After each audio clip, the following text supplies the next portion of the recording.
حضرت موسیٰ کے واقعے میں ایک اہم کڑی میں بیان کر کے بات ختم کرتا ہوں، کیونکہ پورا واقعہ اس ڈیٹیل اور تفصیل کے ساتھ بیان کرنے کا وقت نہیں ہے۔ حضرت موسیٰ ایک مرتبہ تقریر کر رہے تھے، دوران تقریر ایک آدمی کھڑا ہوا، کہا کہ اے موسیٰ کیا آپ سے بڑا کوئی عالم ہے؟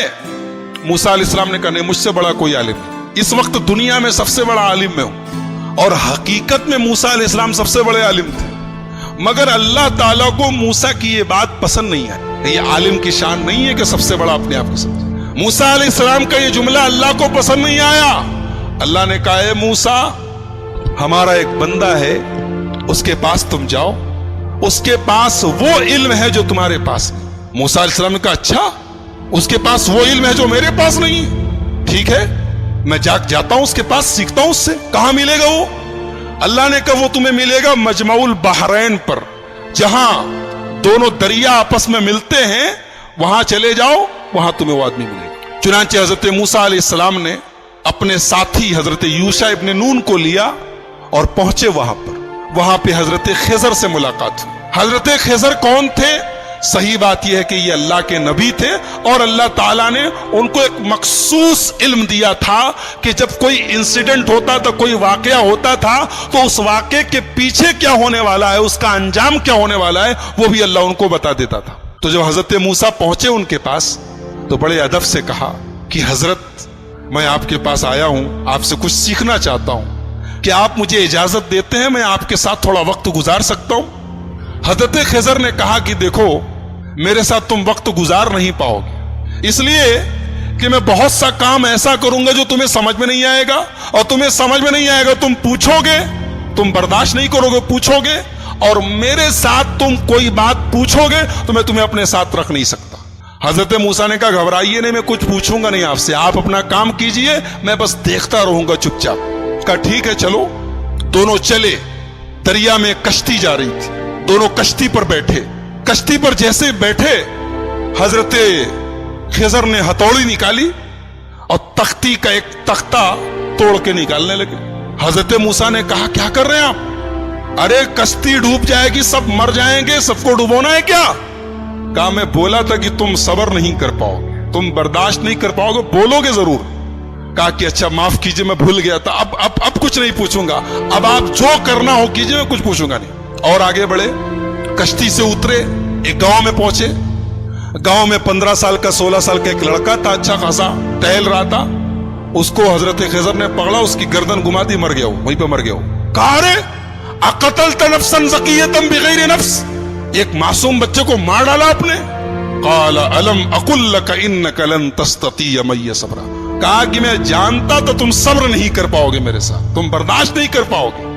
کہا اچھا معاف کیجیے، اب آخری چانس دے دیجیے، اب اگر میں کچھ پوچھوں گا آپ مجھے چھوڑ دیجئے، آپ اپنے راستے میں اپنے راستے۔ کہا ٹھیک ہے۔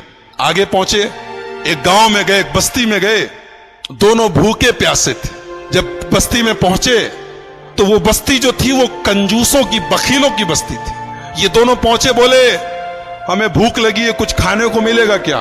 تو بستی والوں نے کہا کہ تمہارے باپ کا مال ہے کہ چلے آئے اور ہم تم لوگوں کو کھانے پینے کو دیں گے، چلو جاؤ یہاں سے۔ بھگا دیا ان لوگوں نے۔ یعنی ایک نمبر کے بخیل اور کنجوس تھے، دونوں کو ایک آدمی کھانا کھلانے کو تیار نہیں۔ دونوں بیچارے بھوکے پیاسے تھکے ہارے گاؤں کے ایک مکان کی دیوار کے پاس بیٹھے تھے۔ اچانک دیوار گرنے لگی، حضرت خضر کھڑے ہوئے اور اللہ نے ان کو ایک مخصوص طاقت دی تھی، دیوار گر رہی تھی، انہوں نے کھڑے ہو کے دیوار کو سیدھا کر دیا۔ حالانکہ وہ اکیلے ایک آدمی کے بس کی چیز نہیں تھی، لیکن اللہ نے ان کو پاور دیا تھا، انہوں نے کھڑے ہو کے دیوار ٹھیک کر دی۔ موسیٰ علیہ السلام جلالی پیغمبر تھے، پہلے ہی غصے میں تھے، ان لوگوں نے کھانا اور پانی تک نہیں پوچھا تھا، مہمان نوازی نہیں کی تھی۔ کہا کہ آپ بڑے خیرخواہ بنتے ہیں، بڑے دریا دل بنتے ہیں، ان لوگوں نے پانی تک نہیں پوچھا اور آپ چلے، ان کی دیوار گر رہی تھی، آپ کو ٹھیک کرنے کی کیا ضرورت تھی؟ آپ پہلے پیسہ لے لیتے، کچھ معاوضہ طے کر لیتے۔ قال ھذا فراق بینی و بینک، کہا کہ اے موسیٰ اب یہاں سے آپ اپنے راستے میں اپنے راستے۔ آپ نے کہا تو میں بولوں گا نہیں اور آپ ہر جگہ بول دیے۔ اب میں بتاتا ہوں کہ وہ تینوں کام میں نے کیوں کیا تھا۔ ہم لوگ جس کشتی میں جا رہے تھے وہ کشتی کچھ غریبوں کی کشتی تھی، کچھ غریب لوگ تھے، وہ بیچارے کشتی پر چلاتے تھے، وہی ان کی انکم کا ذریعہ تھی۔ آگے ایک ظالم بادشاہ تھا، وہ ظالم بادشاہ جب کوئی کشتی دیکھتا تھا، اگر کشتی صحیح سلامت ہوتی تھی تو کشتی کو لوٹ لیتا تھا، اور اگر کشتی دور سے ہی عیبدار نظر آتی تھی تو چھوڑ دیتا تھا۔ میں نے تختہ نکال دیا تاکہ وہ ظالم بادشاہ کشتی کو لوٹے نہ، اور جو لڑکا تھا جس کو میں نے گردن پکڑ کے مار دیا تھا، اس لڑکے کے ماں باپ بہت نیک تھے، مومن تھے، ایمان والے تھے، اور وہ لڑکا آگے چل کے اپنے باپ کا نافرمان، اپنی ماں کا نافرمان اور کافر ہونے والا تھا۔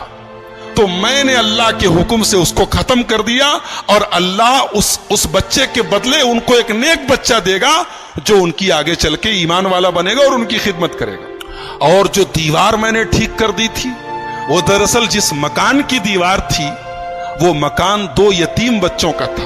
ان کا باپ جب مرنے لگا تو اس نے اپنی ساری جمع پونجی، بچے چھوٹے چھوٹے تھے، ساری جمع پونجی اپنے مکان کی ایک دیوار کے نیچے دفن کر دیا، اور وہ بچے بیچارے ابھی چھوٹے چھوٹے تھے، یتیم بچے تھے۔ اگر دیوار گر جاتی تو وہ بستی جو تھی، گاؤں والے 1 نمبر کے حریص اور لالچی اور بخیل لوگ تھے، ہمیں ایک گلاس پانی تک نہیں پوچھا، وہ دیوار کے نیچے کا سارا خزانہ لوٹ لیتے اور وہ بیچارے یتیم بچوں کا حق مارا جاتا۔ تو اللہ کے حکم سے میں نے دیوار کو ٹھیک کر دیا تاکہ جب بچے بڑے ہو جائیں تو پھر اللہ تعالیٰ ان کے باپ کا خزانہ انہیں پہنچا دے۔ اور اللہ نے ایسا کیوں کیا؟ اس لیے کہ ان دونوں بچوں کا جو باپ تھا وہ بہت نیک تھا۔ نیک باپ کی اولاد پریشانی میں پڑے یہ اللہ تعالیٰ نے پسند نہیں کیا۔ اگر باپ نیک ہے تو اولاد کی اللہ مدد کرتا ہے۔ ایک نقطہ یہ ملا کہ اگر آدمی نیک ہو تو اس کے مرنے کے بعد بھی اس کی اولاد کو فائدہ پہنچتا ہے، یہ اس آیت سے پتہ چلا۔ بہرحال یہ حضرت خضر کا واقعہ تھا، حضرت موسیٰ کا واقعہ۔ قرآن کریم کے 15ویں پارے کے لاسٹ میں اور 16ویں کے شروع میں یہ واقعہ بیان کیا گیا ہے۔ موسیٰ علیہ السلام کی جو قوم تھی، اللہ نے بہت انعام ان کے اوپر کیا۔ ان کے اوپر آسمان سے کھانا اترتا تھا، ان کو بھوک لگتی تھی، کھانا اترتا، من و سلوا۔ پانی کی ضرورت پڑی، موسیٰ علیہ السلام نے لاٹھی کو زمین پہ مارا، زمین سے چشمہ بہنے لگا۔ ان کو دھوپ بہت تیز لگی، آسمان میں بادل کا سایہ آ گیا۔ لیکن جتنی اللہ نے ان کو سہولت دی، آرام دیا، اتنی ہی یہ قوم نافرمان ہو گئی۔ جب فلسطین قریب آ گیا تو موسیٰ علیہ السلام نے اپنے ساتھیوں سے کہا، بنی اسرائیل سے، کہ چلو ہم فلسطین میں چلیں، اور وہاں پہ ایک ظالم لوگوں کی حکومت ہے، عمالقہ کی حکومت ہے، ہم ان سے جہاد کریں، ان سے لڑیں۔ تو موسیٰ علیہ السلام کے ساتھیوں نے کہا، ارے وہ لوگ بہت پاورفل لوگ ہیں، ہم لوگ ان سے لڑ نہیں سکتے، ان سے لڑنے کی طاقت ہمارے اندر نہیں ہے، آپ جائیے، آپ کا رب جائے۔ اذهب انت وربک فقاتلا، اے موسیٰ تم جاؤ، تمہارا رب جائے، اور دونوں جا کے لڑائی کرو، ہم لڑنے والے نہیں ہیں۔ یہ حال تھا بنی اسرائیل کا۔ ایسے ہی نہیں ہم لوگ سورہ فاتحہ میں پڑھتے غیر المغضوب علیہم ولا الضالین، اے اللہ ان کے راستے پر نہیں چلانا جن کے اوپر تیرا غضب اترا۔ اللہ نے اس کو جتنا نوازا تھا، اس قوم نے اتنی ہی نافرمانی اور اتنی ہی بدکاری کی۔ سوچیے اللہ کی کتنی بڑی گستاخی ہے، رسول کی کتنی بڑی گستاخی۔ کہہ رہے ہیں موسیٰ تم جاؤ، تمہارا رب جائے، تم لڑو، ہم نہیں لڑیں گے۔ اور دوسری طرف ہمارے پیارے نبی جناب محمد الرسول اللہ صلی اللہ علیہ وسلم جب غزوہ بدر کے موقع پر اپنے صحابہ سے مشورہ کرتے ہیں، اور اپنے انصاری صحابہ سے پوچھتے ہیں کہ تم لوگ کیا کرو گے، تو انصاری صحابہ کہتے ہیں، اللہ کے نبی ہم کوئی موسیٰ کے ساتھی تھوڑی ہیں جو کہہ دے کہ آپ جائیے، آپ لڑیے، ہم بیٹھے رہیں گے۔ اے اللہ کے نبی اگر آپ سمندر میں اترنے کہیں گے، آپ کے صحابہ سمندر میں اترنے کو تیار ہیں۔ اسی لیے ہمارا ایمان ہے کہ دنیا میں جتنے نبی آئے، جتنے رسول آئے، سارے رسولوں میں سب سے بہترین صحابہ، سب سے بہترین ساتھی اگر کسی کو ملے تو ہمارے پیارے نبی محمد الرسول اللہ صلی اللہ علیہ وسلم کو ملے۔ تو ان لوگوں نے کہا کہ موسیٰ آپ جائیے، آپ کا رب لڑے، ہم نہیں لڑیں گے۔ اللہ نے سزا نازل کی کہ اب 40 سال تک تم لوگ فلسطین کو فتح نہیں کر سکتے، اب 40 سال تک اسی صحرا میں تم گھومتے رہو، اسی میں پریشان رہو۔ اور اسی 40 سال کے دوران حضرت موسیٰ کا انتقال ہو گیا. بعد میں ان کے جانشین بنے حضرت یوشع ابن نون اور ان کے دور میں فلسطین فتح ہوا اور فلسطین پر پھر بنی اسرائیل کا قبضہ ہوا. تو یہ چونکہ حضرت موسیٰ کی زندگی کے بعد کا واقعہ ہے اس لیے وہ ہماری گفتگو کا ٹاپک نہیں ہے. حضرت موسیٰ کی زندگی میں ہمارے لیے بہت ساری عبرت اور نصیحت ہے. سب سے بڑا سبق یہ ہے جس کو اللہ رکھے اس کو کون چکھے, جس کو اللہ رکھے اس کو کون چکھے. موسیٰ علیہ السلام پانی میں ان کی ماں ڈال دیتی ہے لیکن اللہ نے کیسے بچایا ہے, اور فرعون جو ان کا دشمن تھا اس کے دربار میں اللہ نے ان کی پرورش کروائی ہے.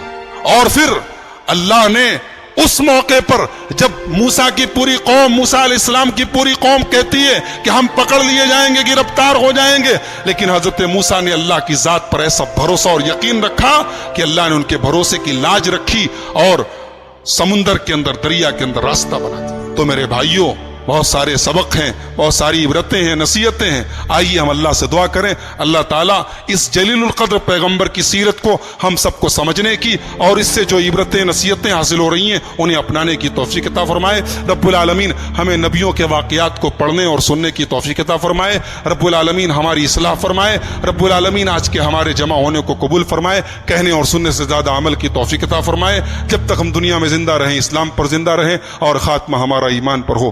آمین. وآخر دعوانا الحمد للہ رب العالمین. والسلام علیکم.